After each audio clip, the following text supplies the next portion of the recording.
성부 성자와 성령 영원히 영광 받으옵소서.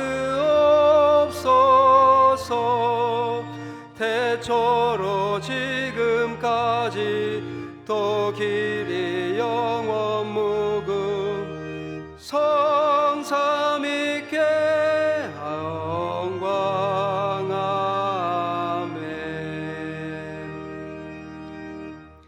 시온에 따라 크게 기뻐할지어다. 예루살렘에 따라 즐거이 부를지어다. 보라, 내 왕이 내게 임하시나니 그는 공의로우시며 구원을 베푸시며 겸손하여서 나귀를 타시나니 나귀의 작은 것 곧 나귀 새끼이니라.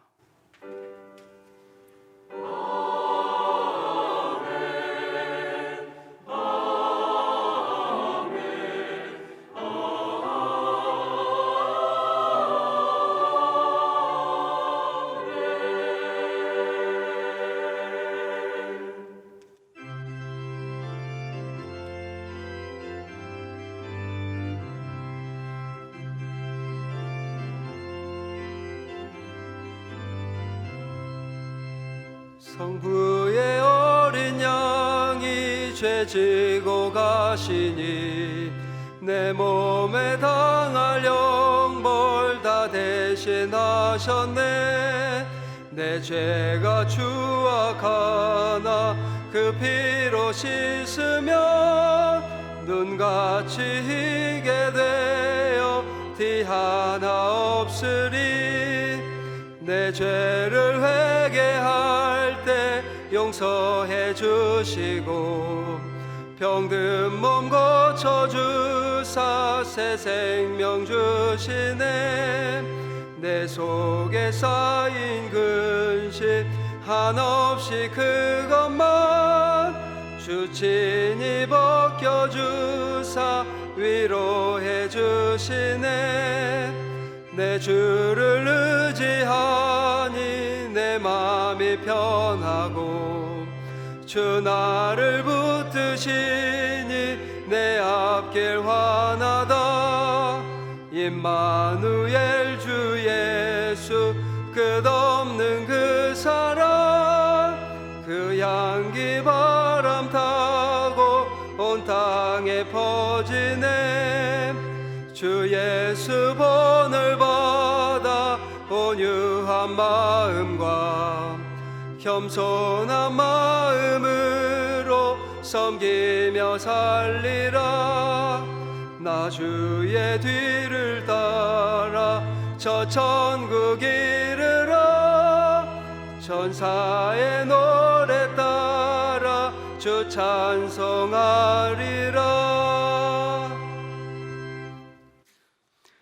호산나 만왕의 왕으로 예루살렘 성에 입성하신 예수님, 종려나무 가지를 흔들며 주님을 맞이했던 이스라엘 백성들처럼 오늘 저희들도 마음을 활짝 열고 주님을 영접하고자 합니다.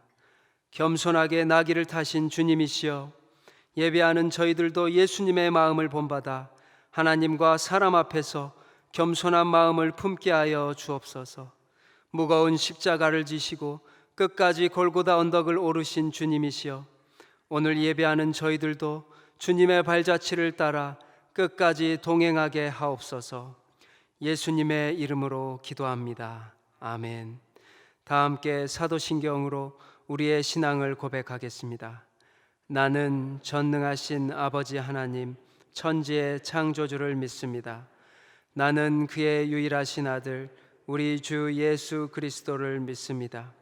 그는 성령으로 잉태되어 동정녀 마리아에게서 나시고 본디오 빌라도에게 고난을 받아 십자가에 못 박혀 죽으시고 장사된 지 사흘 만에 죽은 자 가운데서 다시 살아나셨으며 하늘에 오르시어 전능하신 아버지 하나님 우편에 앉아 계시다가 거기로부터 살아있는 자와 죽은 자를 심판하러 오십니다. 나는 성령을 믿으며 거룩한 공교회와 성도의 교제와 죄를 용서받는 것과 몸의 부활과 영생을 믿습니다. 아멘. 지난 한 주간 동안 하나님께 고백하지 않은 죄를 참여하는 기도를 드리겠습니다.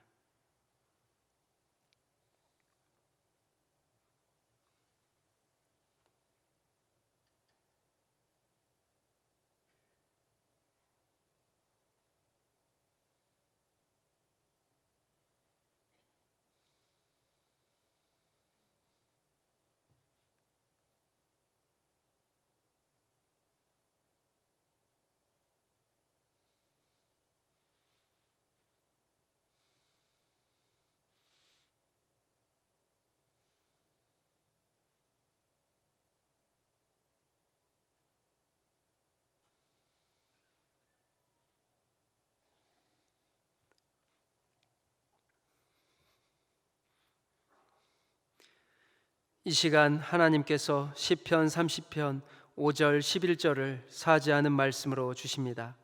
이 말씀으로 고백한 여러분의 죄가 용서받았음을 확신하시기 바랍니다.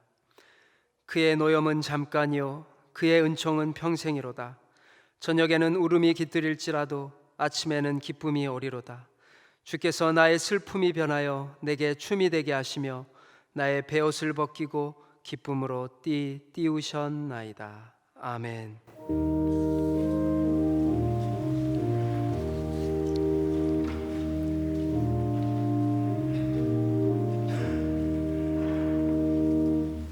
성시교독 129번 종려주일입니다.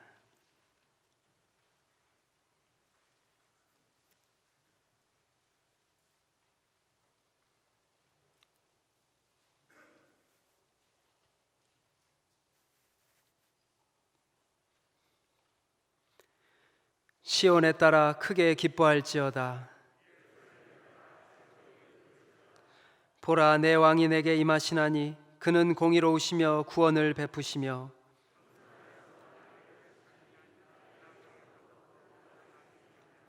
내가 에브라임의 병고와 예루살렘의 말을 끊겠고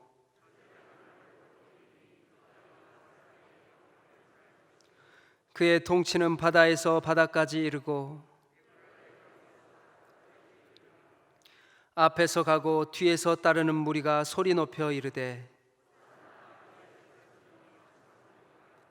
주의 이름으로 오시는 이여 가장 높은 곳에서 호산나 하더라. 아멘.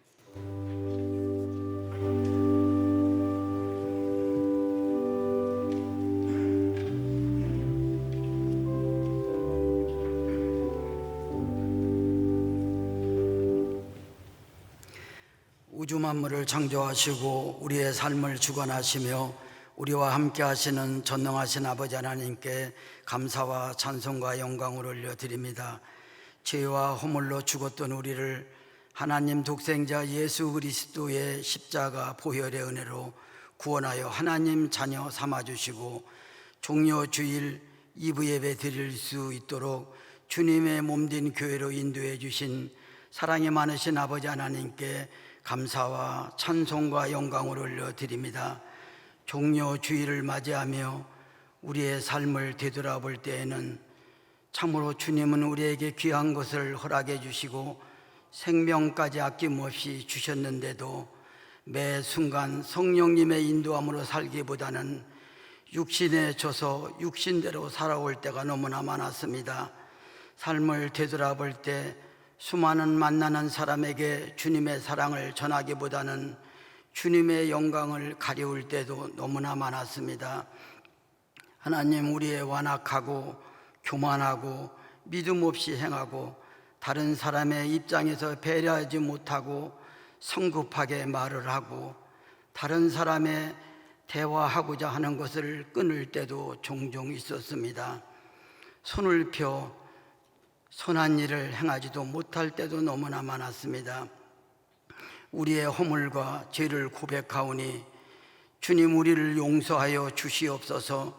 종려주일을 맞이하며 주님, 참으로 주님 앞에 좀 더 가까이 나아갈 수 있도록 성령의 충만함을 허락해 주시고 성령님의 인도함을 따라 믿음으로 살아갈 수 있도록 은혜를 내려주옵시기 간절히 기도합니다. 우리나라와 민족을 사랑하시는 아버지 하나님께 감사와 찬송과 영광을 올려드립니다.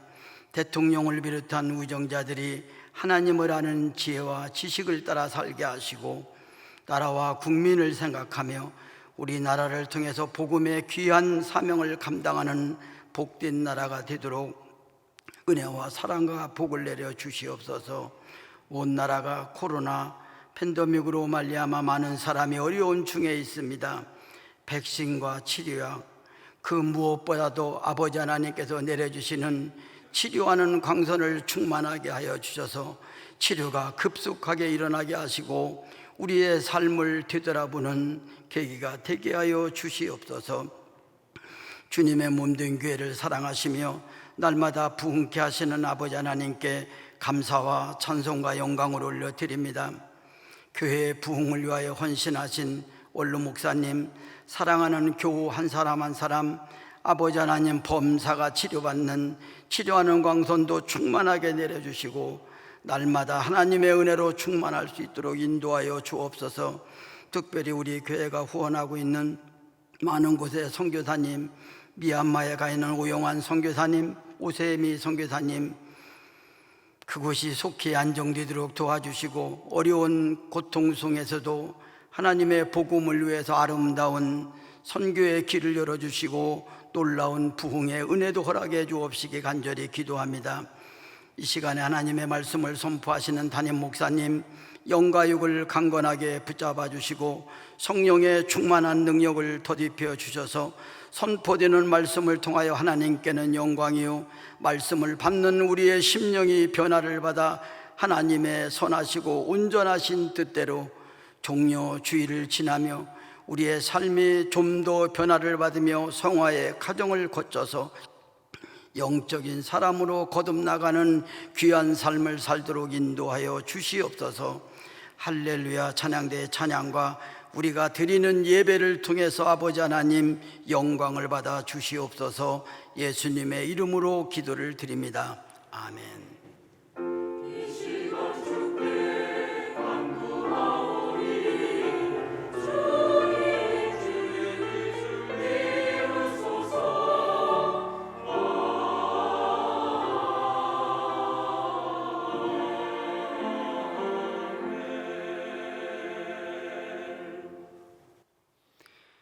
이 시간 하나님께서 우리에게 주시는 말씀은 사무엘하 5장 1절에서 5절까지의 말씀입니다.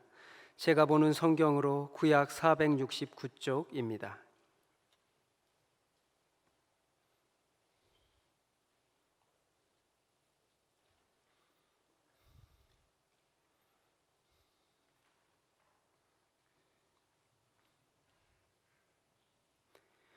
하나님의 말씀을 봉독하겠습니다. 이스라엘 모든 지파가 헤브론에 이르러 다윗에게 나와 이르되 보소서 우리는 왕의 한 권륙이니이다. 전에 곧 사울이 우리의 왕이 되었을 때에도 이스라엘을 거느려 출입하게 하신 분은 왕이시었고 여호와께서도 왕에게 말씀하시기를 내가 내 백성 이스라엘의 목자가 되며 내가 이스라엘의 주권자가 되리라 하셨나이다 하니라. 이에 이스라엘 모든 장로가 헤브론에 이르러 왕에게 나아오매 다윗 왕이 헤브론에서 여호와 앞에 그들과 언약을 맺음에 그들이 다윗에게 기름을 부어 이스라엘 왕으로 삼으니라. 다윗이 나이가 30세 왕위에 올라 40년 동안 다스렸으되 헤브론에서 7년 6개월 동안 유다를 다스렸고 예루살렘에서 33년 동안 온 이스라엘과 유다를 다스렸더라. 아멘.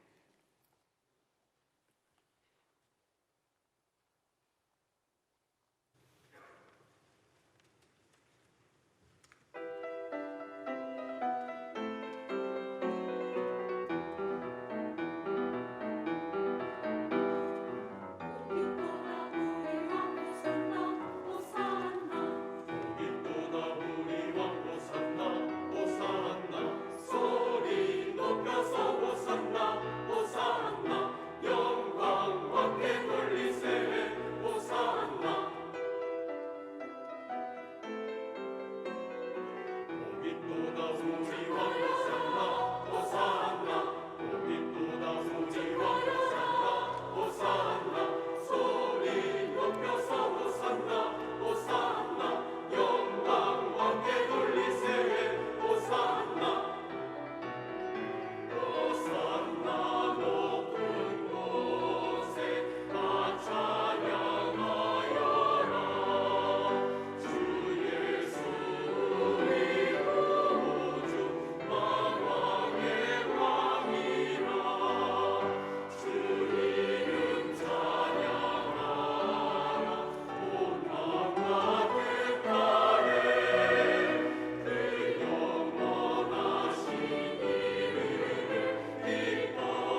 응답과 간구의 찬양을 함께 하겠습니다.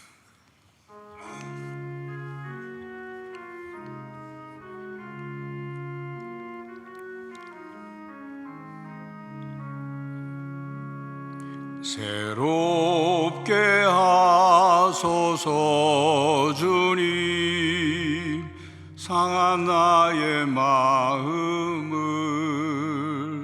새롭게 하소서 주님, 주님 마음 주소서.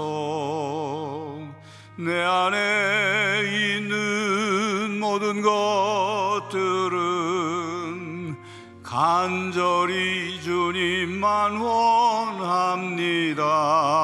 주님만 바라는 간절한 나의 마음 주님으로 채우소서. 내 안에 있는 모든 것들은, 내 안에 있는 모든 것들은 간절히 주님만 원합니다.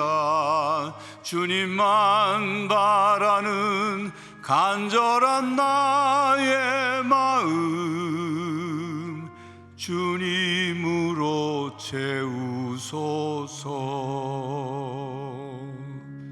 아멘. 그냥 밥 먹고 살기 위해 직장에 출근하는 사람과 자신이 하는 일을 진심으로 아끼고 사명감으로 그 일에 최선을 다하는 사람과는 분명한 차이가 있습니다. 모 방송국에 생활의 달인이라는 프로그램이 있습니다.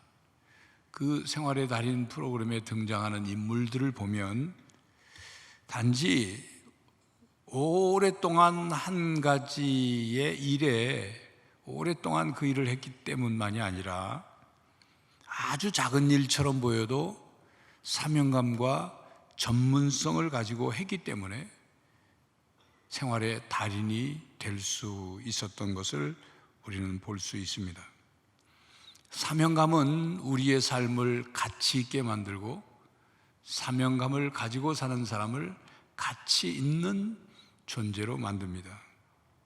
국내 코로나19 바이러스가 발생한 지 1년하고도 수개월이 지난 지금 우리나라 K-방역을 빛나게 하고 국민들의 건강과 생명을 지키는 일에 있어서 우리가 잊지 말아야 할 것은 의료진들과 자원봉사자들과 그리고 구급대원들의 희생과 헌신입니다.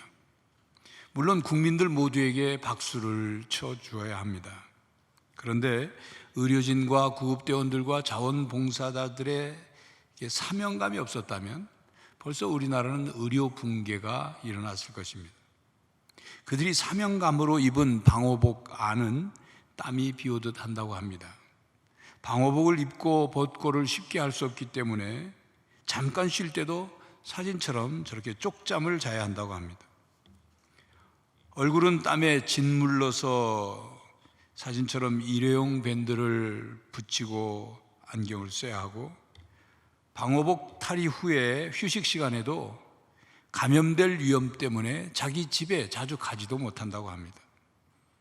또 하루에 심하면 16시간에서 18시간 일하고 차가운 도시락과 컵라면으로 생활했다고 합니다. 오직 사명감과 책임감으로 버티고 있다, 그렇게 말을 합니다. 그렇습니다. 어려운 과제를 수행해야 할 때, 고난과 역경을 만났을 때, 그리고 위기를 만났을 때 사명감이 있느냐 없느냐는 하늘과 땅 차이의 결과를 나타냅니다. 우리 인생에는 하나님으로부터 3번의 위대한 초청이 있다고 말합니다. 3번의 위대한 부르심이죠. 첫 번째는 구원으로의 초청입니다. 두 번째 초청은 사명으로의 초청입니다. 세 번째 초청은 죽음을 통한 영원한 세계로의 초청입니다. 이 세 가지 부르심이 있다는 것입니다. 그런데 이 중에 한 가지도 초청을 받지 못한 사람도 있습니다. 초청에 응하지 않은 사람이죠. 그래서 하나님과 관계없이 살다가 죽는 사람을 말합니다. 또 어떤 사람은 첫 번째 초청을 받아 구원은 받았지만 두 번째, 즉 사명애로의 초청을 받지 못한 사람이 있습니다. 정확하게 말하면 사명애로의 초청을 받지 못한 것이 아니라 사명애로의 초청을 받았지만 그것에 응답하지 않았거나 거절했기 때문이죠. 우리가 구원을 받아 하나님의 자녀가 되었다는 것은 사명을 받은 하나님의 자녀가 되었다는 뜻입니다. 그러므로 사명을 받지 못했다고 생각하는 사람은 아직 사명을 발견하지 못했거나 깨닫지 못한 사람인 것입니다. 세상에 존재하는 모든 것에는 그 존재의 의미가 있고 존재하는 목적이 있는 것처럼 모든 존재는 사명이 있습니다. 특히 만물의 영장인 사람은 모든 사람에게 사명이 있습니다. 이 땅에 사명 없이 태어나는 사람은 없습니다. 사명이 크냐 작으냐의 차이 혹은 서로 다른 차이는 있지만 사명 없이 태어나거나 사명 없이 살아야 할 사람은 없습니다.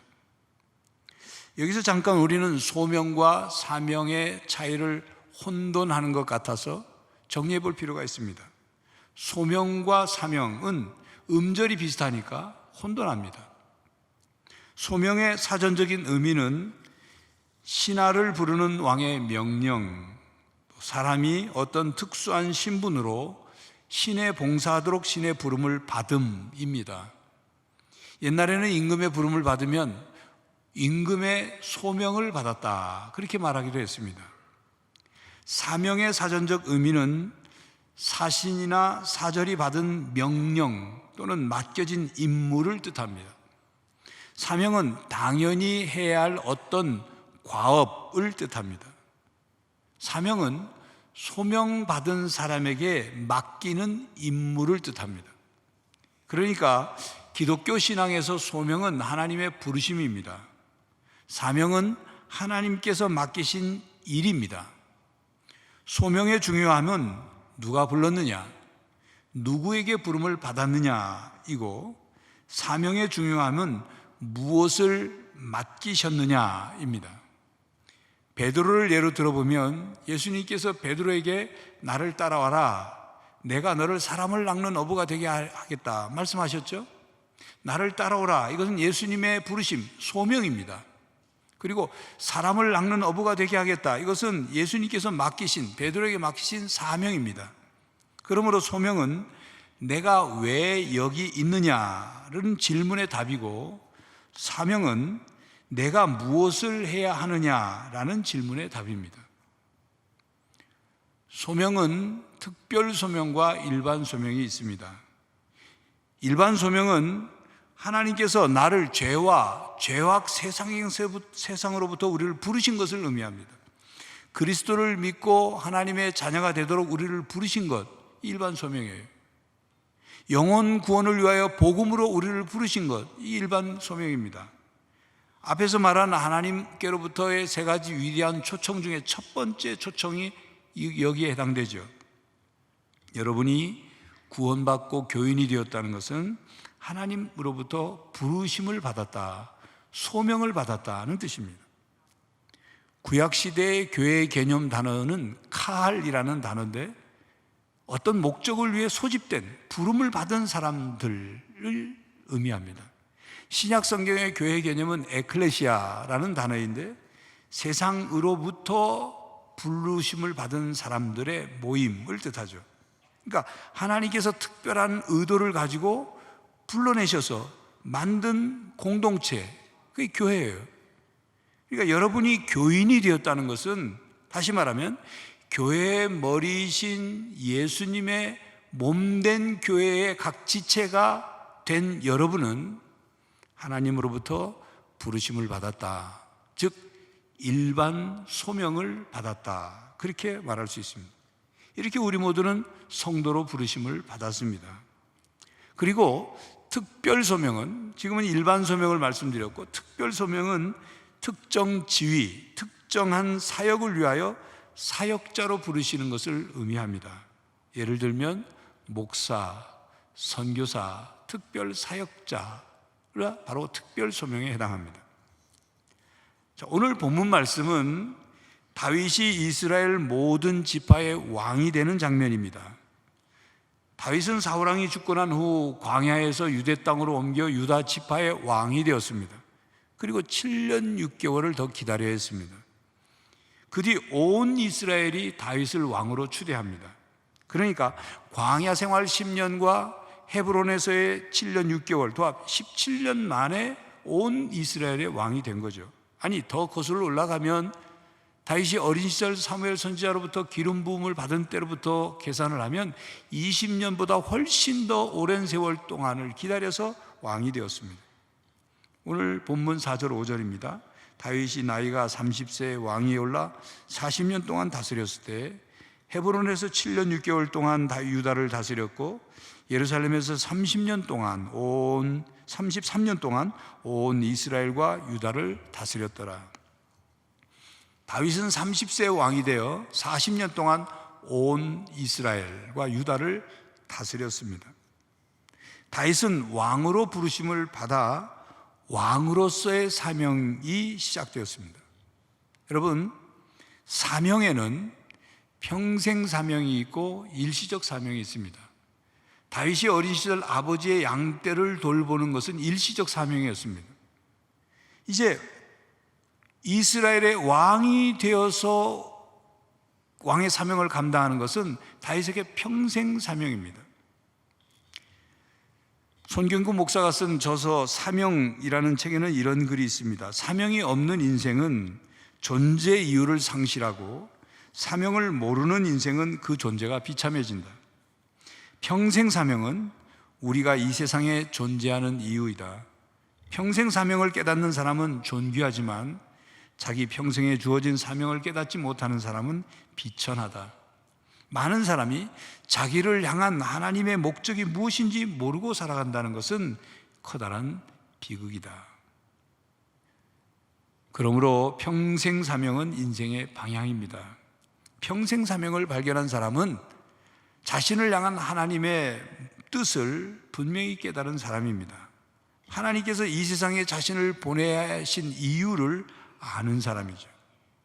그러나 여러분, 이 사명과 야망을 혼돈해서는 안 됩니다.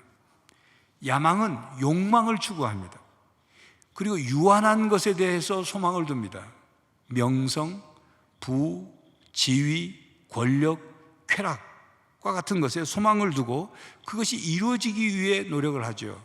그게 야망입니다.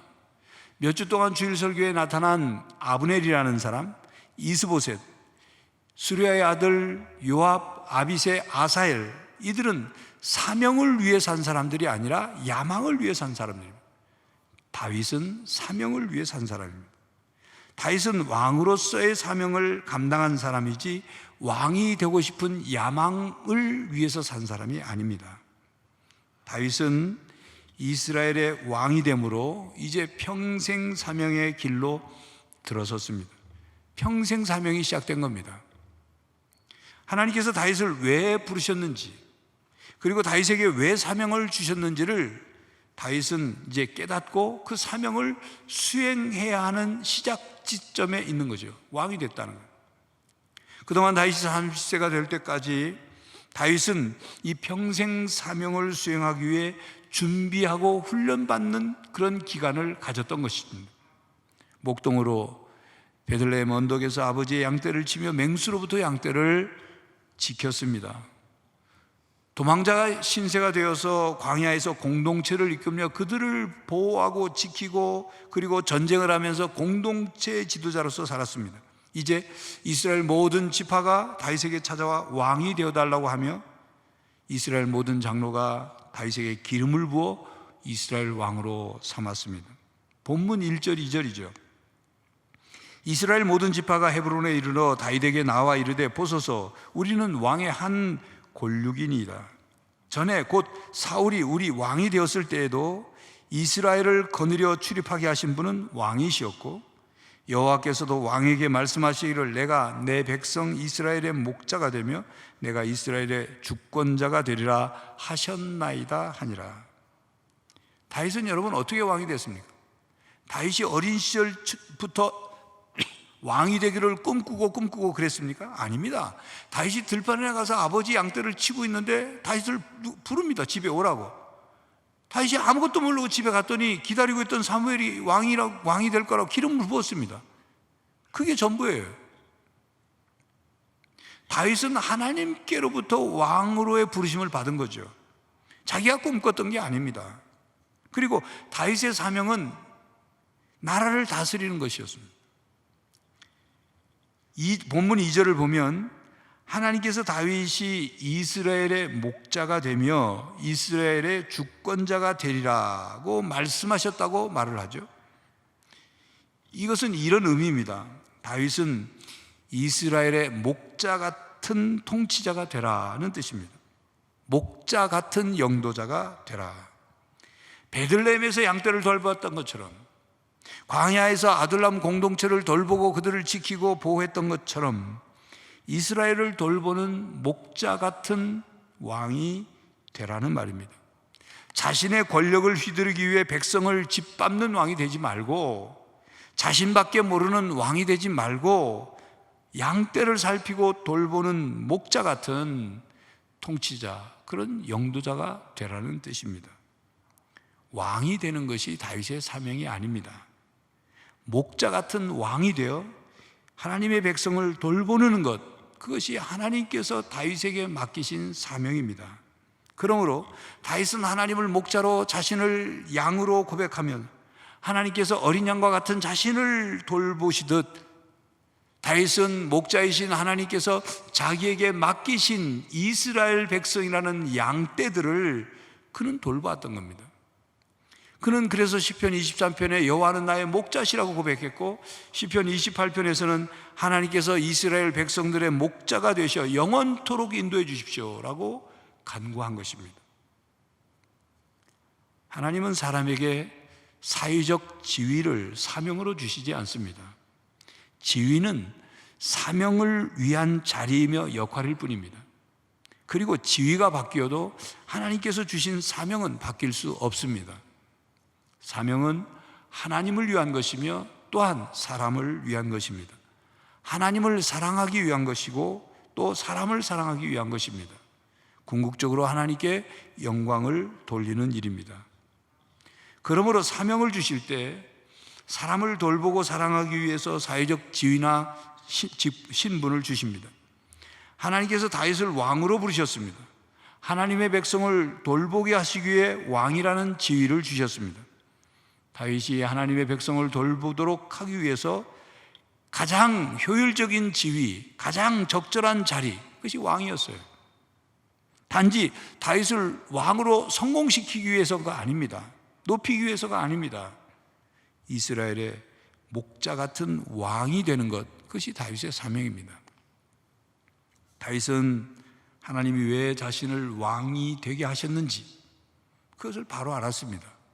그래서 그 사명을 감당하기 위해서 애를 썼습니다. 성도 여러분, 다윗처럼 하나님이 주신 사명을 발견하고 그 사명을 수행하며 살아가시기를 바랍니다. 하나님께서 성자 하나님 예수님에게 구원의 사명을 맡기셔서 이 세상에 보내셨습니다. 예수님은 참 하나님이시여 참 인간으로서 30세 공생애를 시작하셨습니다. 예수님은 이 세상에 예수님이 왜 오셨는지 또 무엇을 위해 사셔야 하셨는지를 정확하게 아셨습니다.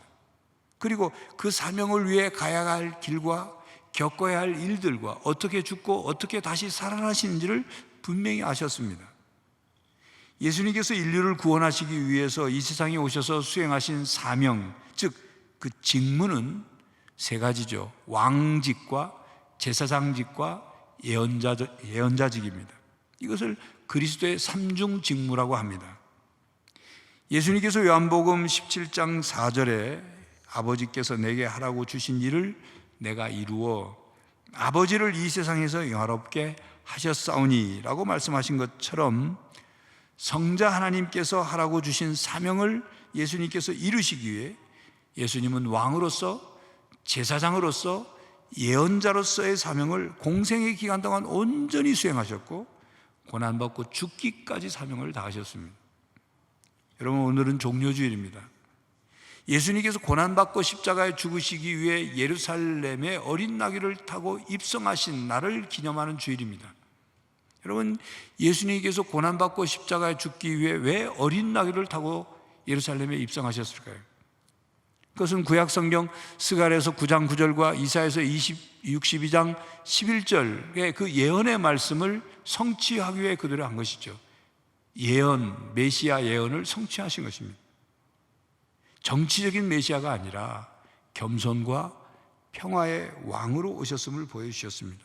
그리고 겟세마네 동산에서 고난의 사명을 감당하기가 너무 힘들고 어려운 것이기에 핏방울처럼 되는 땀을 흘리시며 주님은 기도하셨습니다.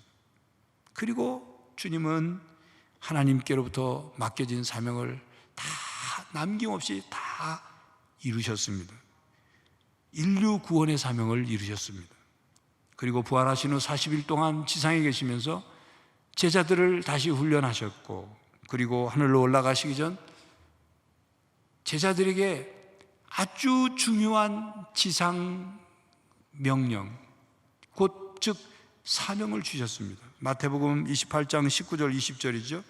그러므로 너희는 가서 모든 민족을 제자로 삼아 아버지와 아들과 성령의 이름으로 세례를 베풀고 내가 너희에게 분부한 모든 것을 가르쳐 지키게 하라. 볼지어다 내가 세상 끝날까지 너희와 항상 함께 있으리라 하시니라. 모든 그리스도인들이 받은 사명입니다. 하나님은 우리를 세상으로부터 부르시고 우리 모두에게 사명을 주셨습니다. 지상 최대의 사명을 주셨어요. 성도 여러분, 하나님은 왜 우리를 부르셨을까요? 물론 우리를 사랑하시기 때문이죠. 우리를 사랑하심으로 우리를 영원히 살 수 있도록 우리를 구원하시기 위해 우리를 부르셨습니다. 우리가 구원받은 하나님의 자녀가 되어 예수 그리스도의 성품을 담게 하기 위해 우리를 부르셨습니다. 로마서 8장 29절 상반절입니다. 하나님이 미리 아신 자들을 또한 그 아들의 형상을 본받게 하기 위하여 미리 정하셨으니, 그러므로 모든 믿는 자들을 향한 하나님의 목적은 그 아들의 형상을 본받게 하는 것입니다. 하나님이 우리에게 사명을 주신다 하셨는데 그 사명을 주신 목적 또한 그리스도의 형상을 담게 하기 위한 임무입니다. 우리가 세상에서 성공하고 번영하고 부귀영화를 누리고 스타가 되는 것, 그것이 우리의 사명이 아닙니다. 우리의 인생의 목표가 아닙니다. 하나님께서 우리를 통해서 일하시기 위해 우리를 부르셨습니다. 우리에게 사명을 주시기 위해 우리를 부르셨습니다. 우리를 하나님의 구속사역에 동참하게 하시기 위해 우리를 부르셨습니다. 우리를 잃어버린 세상을 회복시키는 사람이 될 수 있도록, 그 사명을 감당하도록, 탄식하는 세상의 희망이 되는 하나님의 자녀들이 될 수 있도록 우리를 부르셨습니다. 우리는 목사나 선교사로 부르시는 것만 소명이고 사명이라고 생각하는 경우가 있습니다. 하나님의 부르심에 응답한 모든 사람에게 하나님은 사명을 주십니다. 사명을 주시기 위해 모든 사람들을 부르십니다. 부르심에 응답하여 사명을 받은 사람은 하나님의 이 구원이라는 드라마에 분명한 배역이 있습니다. 그러나 하나님의 부르심에 응답하지 않고 사명을 모르는 사람은 아무리 이 세상에서 요란뻑적하게 살았다 하더라도, 뭐 대단한 업적을 세웠다 할지라도, 소위 유명한 영웅으로 살았다 할지라도 하나님의 드라마에서는 그는 지나가는 사람 1, 지나가는 사람 2, 지나가는 3, 거기에 해당할 뿐인 것입니다. 여러분 이 이야기를 아십니까? 17세기 프랑스의 한 수도원에 살았던 평범한 수도자 로렌스 형제, 그는 수도원에 들어가고 싶었는데 48살이 되어서야 겨우 수도원에 들어갈 수 있었어요. 이 로렌스 형제는 수도원 부엌에서 약 100여 명의 수도사들을 위해 밥 짓고 그릇 씻는 일, 주방에 음식 준비하는 일을 15년 동안 맡아서 수도원에 들어갔어요. 수도원에 샜어요. 그는 수도원 부엌에서 하나님의 임재를 경험하는 훈련을 하며 그 일을 감당했습니다. 그처럼 살다가 77세의 나이로 하나님의 부름을 받았죠. 그는 뛰어난 신학자도 아니고 권위 있는 어떤 성직자도 아닙니다. 그가 부엌에서 그릇을 닦고 있는 모습을 보면 마치 사제가 성찬식을 준비하는 엄숙함과 경건함을 느낀다고 주의 수도사들이 말을 했습니다. 그는 로렌스 형제는 우리의 사명이 무엇인지를 너무도 잘 가르쳐 주었습니다.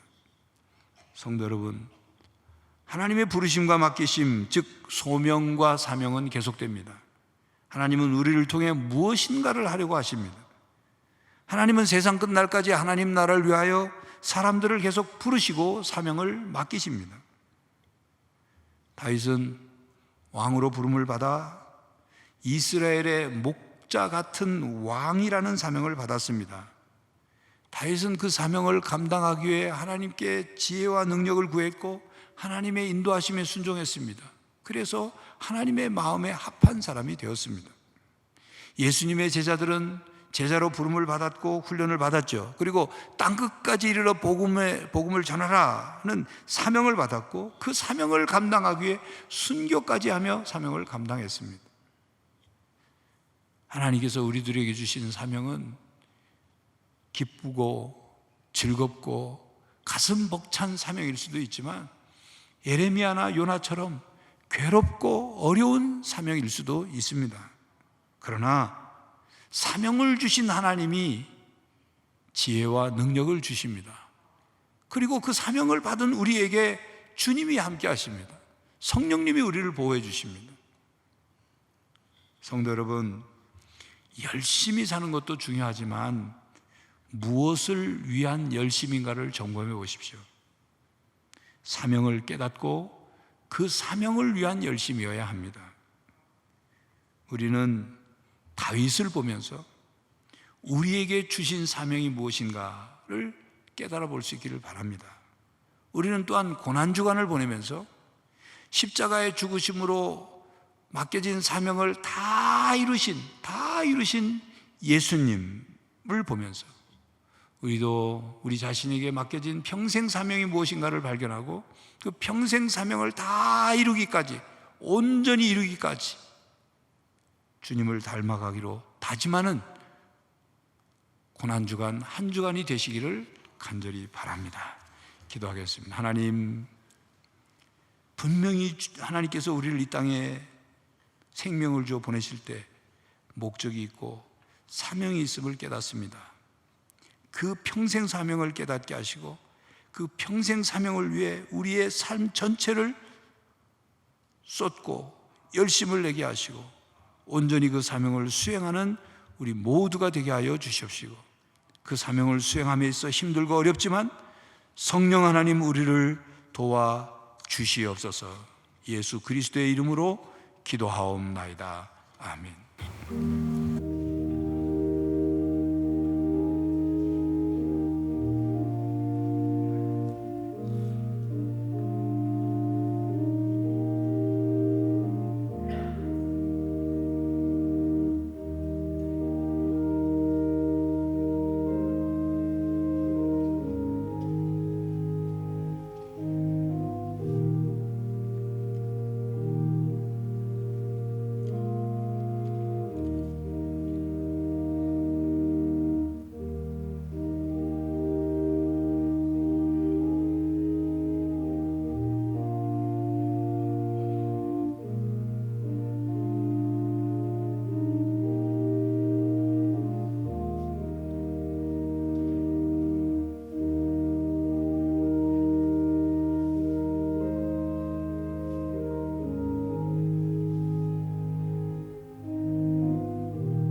값비싼 양유를 주께 드린 막달라 마리아 본받아서 향기로운 산지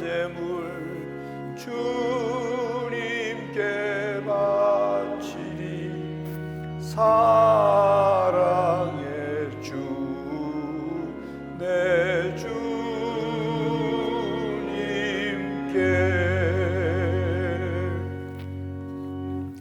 사랑과 구원의 은혜를 베풀어 주신 하나님, 지난 한 주간도 저희들을 지켜 보호해 주신 하나님께 감사와 찬송과 영광을 올려드립니다. 귀하고 복된 날, 거룩한 날, 주의 전에 또 가정에서 예배하게 하시고 하나님을 영화롭게 하게 하시니 감사합니다. 이 시간 하나님께서 저희들에게 물질을 주셨고 또한 감사한 마음으로 그 물질의 일부를 구분하여 주일헌금으로 또 11조 헌금으로 감사헌금, 세계선교헌금, 북한선교헌금, 구제헌금, 장학헌금, 일천번제헌금, 성미를 하나님께 올려드리오니 하나님 이 예물을 기쁘게 받으시옵고 이 예물이 사용될 때마다 하나님의 영광이 드러나고 하나님의 뜻이 이 땅에 이루어지고 영혼을 구원하는 귀한 역사가 나타나게 하여 주시옵소서. 하나님, 믿음으로 감사함으로 드렸사오니 약속하신 대로 하늘의 신령한 복과 땅의 기름진 복을 부어주시고 성도들이 가난하고 어려운 이웃들에게 나누고 베풀어도 차고 넘치는 부유함을 허락하여 주시옵소서. 성도들의 가정마다 평안하게 하시고 화목하게 하시고 건강하게 하시며 생업과 직장은 복의 통로가 되게 하시고 성도들의 가정의 자녀들이 신앙 안에서 바르게 성장하여 이 땅을 변화시키는 사람으로 살아갈 수 있도록 저들의 신앙과 그리고 학업과 취업과 결혼과 진로를 책임져 주시옵소서. 해외에 있거나 타지에 있는 천안정한 가족들을 눈동자같이 지켜주시고 군 복무 중에 있는 장병들을 지켜주시며 고난 가운데 기도하는 성도의 기도에 응답하여 주시옵소서.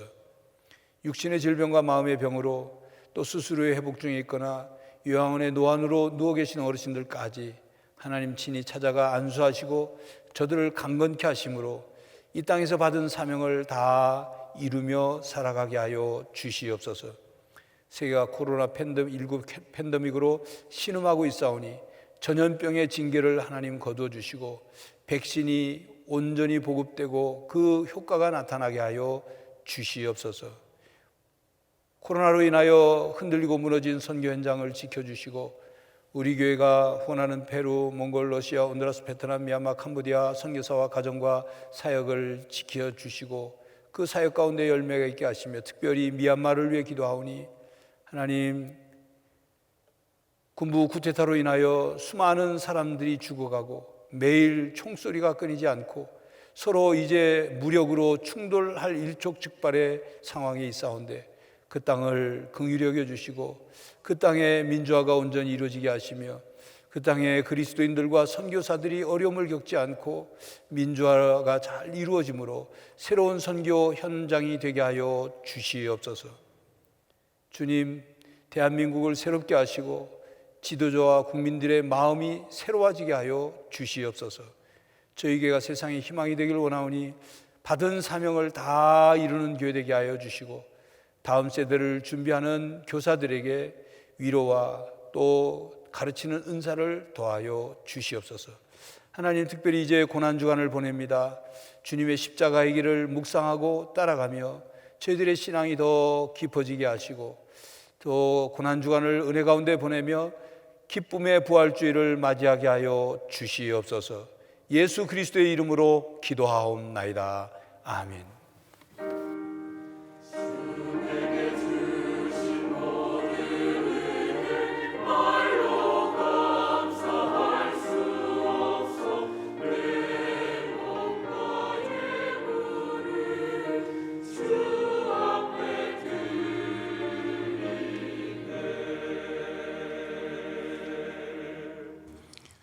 우리 서로 인사하겠습니다. 샬롬. 샬롬. 가정에서 초소해서 예배하는 성도님께도 샬롬 축복 인사를 드립니다. 오늘 2부 예배에 저희 교회 등록 신청하신 새 가족들이 있어서 제가 이름을 부르겠습니다. 잠시 일어났다 앉아주시기 바랍니다. 1교구의 한승환 새가족님, 사회사 남성교회시고 부인 되시는 오정희 새가족님, 사회사 여전도회십니다.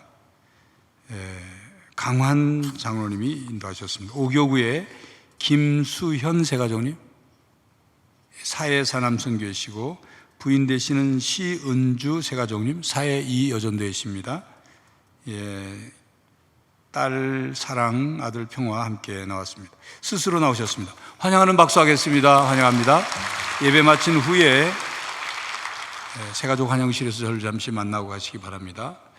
교회 생활 말씀드립니다. 오늘 저녁 예배 시에는 기도 세미나 있습니다. 서울 사랑하는 교회 유예일 사모께서 오셔서 기도에 대한 강의를 해주시는데 기도 생활에 큰 도움이 될 수 있기를 바랍니다. 오늘은 예수님께서 고난받고 십자가에 죽으시기 위해 예루살렘 성으로 어린 나귀를 타고 입성하신 날을 기념하는 종려주일입니다. 이제 내일부터 본격적인 고난주간이 토요일까지 한 주간 진행이 됩니다. 근신하고 절제하고 경건한 한 주간을 사실 수 있기를 바라고요. 그리고 고난주간을 이렇게 보내십시오라고 주보에 나온 내용 보시고 고난주간을 어떻게 보낼 것인지를 잘 생각하시고 보낼 수 있기를 바랍니다. 여러분들의 고난주간을 돕기 위해서 고난주간 묵상 자료집이 나왔습니다. 한 부씩 가져가셔서 이 말씀 따라서 묵상하고 또 기도하고 하는 한 주간이 되시기를 바랍니다. 이 시간에는 탄소금식을 위한 영상 광고 잠시 보시겠습니다.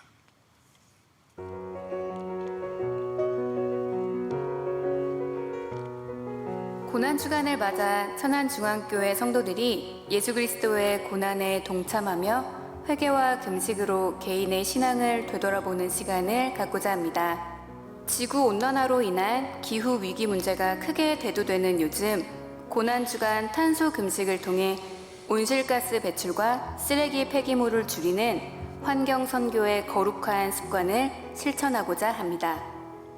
우리 교회는 고난주간 경건한 탄소금식으로 주일부터 토요일까지 하루에 한 가지씩 다음의 사항을 실천하고자 합니다. 주일은 아무것도 사지 않기, 월요일은 일회용 플라스틱 사용 금식, 화요일은 전기 사용량 줄이기, 수요일은 미디어 금식, 목요일은 전등 끄고 기도에 불 켜기, 금요일은 종이 금식, 토요일은 침묵으로 기도하기.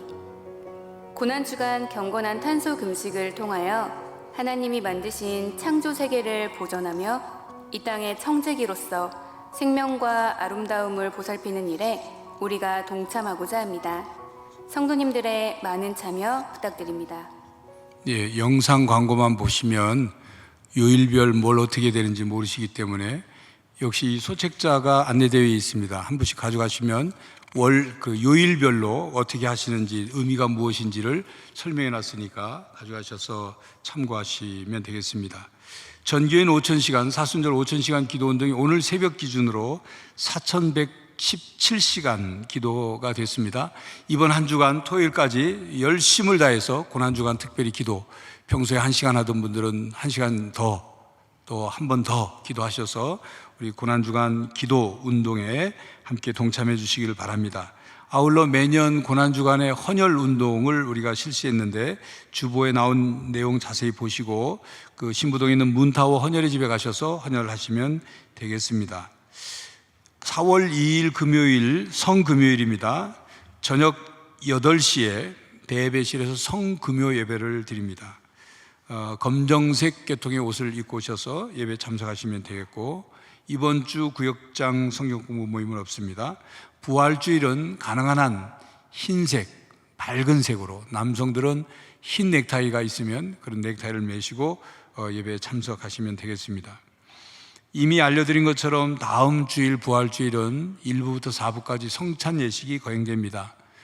성찬 키트 신청 못하신 분들은 지금이라도 신청해 주시고, 또 성전에서 예배 드리는 분들은 당일날 입구에서, 대배실 입구에서 받아서 예배 중에 성찬에 참여하시면 되겠고, 온라인으로 가정에서 처소해서 참여하시는 분들은 주중에 3월 30일 화요일부터 4월 3일 토요일까지 교회에 오셔서 받아가셔야 됩니다. 직장 때문에 늦으시는 분들은 화요일과 목요일만 저녁 9시까지 지하 3층 카페에서 받아가실 수 있으니까 직장 끝나고 오셔서 받아가시면 되겠고, 역시 예배 시에 성찬이 함께 거행되니까 저의 집례하는 저의 안내, 인도에 따라서 참여하시면 되겠습니다. 그리고 2분기 시냇가에 심은 가정예배 자료가 발간됐으니까 역시 가정별로 한 번씩 가져가셔서 가정예배 드리시는데 선용하시면 되겠습니다. 2021년도 1학기 제29기 토해학교 어린이 모집합니다. 주보에 나온 내용 보시고 4월 4일 주일까지 신청해 주시면 되겠습니다. 주보에 나와 있지 않지만 지난주에 구두관광한 미얀마 구호를 위한 선교 헌금 뜻이 계신 분들은 오늘까지 내주시면 이제 모든 걸 모아서 이번 3월 31일 안으로 미얀마 오용환 선교사에게 보내줘서 구호하는 일에 사용될 수 있겠습니다. 지난주 나눠드린 금주의 말씀 좀 깁니다만 우리 함께 외워보도록 하겠습니다. 한 사람이 두 주인을 섬기지 못할 것이니 혹 이를 미워하고 저를 사랑하거나 혹 이를 중히 여기고 저를 경히 여김이라. 너희가 하나님과 재물을 겸하여 섬기지 못하느니라. 마태복음 6장 24절 말씀. 감사합니다.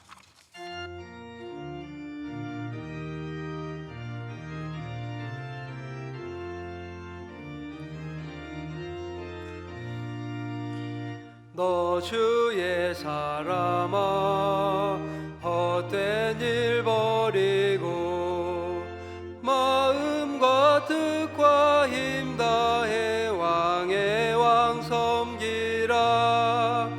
너 주의 사람아 그날을 기다려 죄악의 밤을 이기고 새 아침 맞으라. 너 주의 사람아 교회는 부른다.